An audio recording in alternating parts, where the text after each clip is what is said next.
இல்லைன்னா கூட நீ ஒன்று பண்ணியிருக்கலாம்.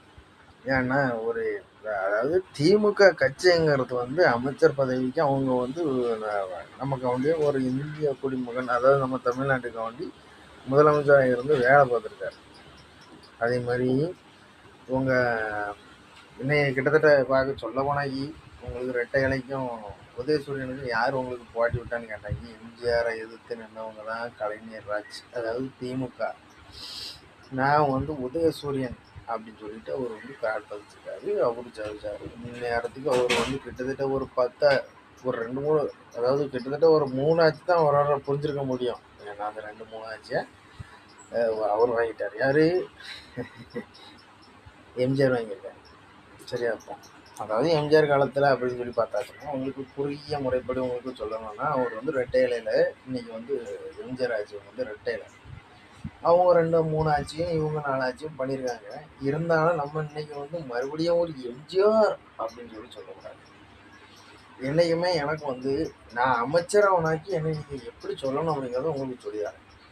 லிபர்டின் வந்து ஒரு தமிழ்நாட்டு முதலமைச்சர், இந்தியாவுக்கு வந்து ஒரு பிரதமர் அப்படி சொல்லணுமே தவிர அந்த எம்ஜிஆர் மாதிரி இருந்தான், பெரியார் மாதிரி இருந்தான், அவங்க தாத்தா வந்து மாதிரி இருந்தான் அப்படின்னு சொல்லுவாங்க.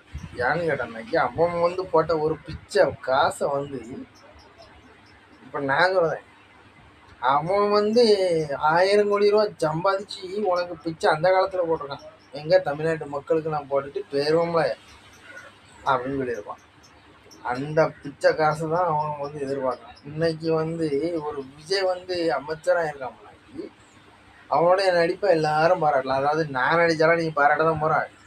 அதே மக்களாக நீங்கள ஒருத்தன் நடித்து நல்ல பையன் அப்படின்னு சொல்லிட்டு ஒரு ஒரு ஒரு கதை கரெக்டாக நல்லா நடித்தான், எல்லாரும் ஒன்று பாராட்ட தான் போகிறேன். உனக்கு நீ ஒரு கலை நிகழ்ச்சிக்கு நானும் வரேன். நீ ஒரு கலை நிகழ்ச்சியில் வந்து ஒரு மக்கள் கலை நிகழ்ச்சி நடந்துட்டு இருக்கு.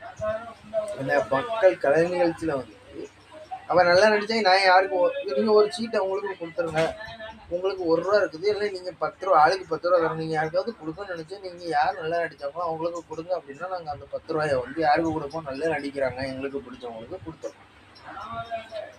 இதுதான் உண்மை. இருந்தாலும் உங்களுக்கு பிடிக்கணும் அப்படிங்கிறதுக்காண்டி நீங்கள் வந்து அந்த பழைய கதையை வந்து நீங்கள் சொல்லக்கூடாது. அதான் பெரியார், அண்ணா, மாநிலம், அம்பேத்கர் அப்படி இப்படின்னா இங்கே சொல்லக்கூடாது. இங்கே ஒரே ஒரு கதை தான் நடக்கும். நம்மளுடைய ஜேபிஎல் கவர்மெண்ட் கதை மட்டும்தான் நமக்கு நடக்கும். நம்ம தவிர மற்றபடி எதையும் நீங்கள் பேசக்கூடாது. இன்னைக்கு உங்களுக்கு சொல்லித்தரேன், மக்களுக்காக வேண்டி, அதாவது மக்களுக்காக வேண்டி ஒரு நிமிஷம் அடுத்த வீடியோவில் உங்களுக்கு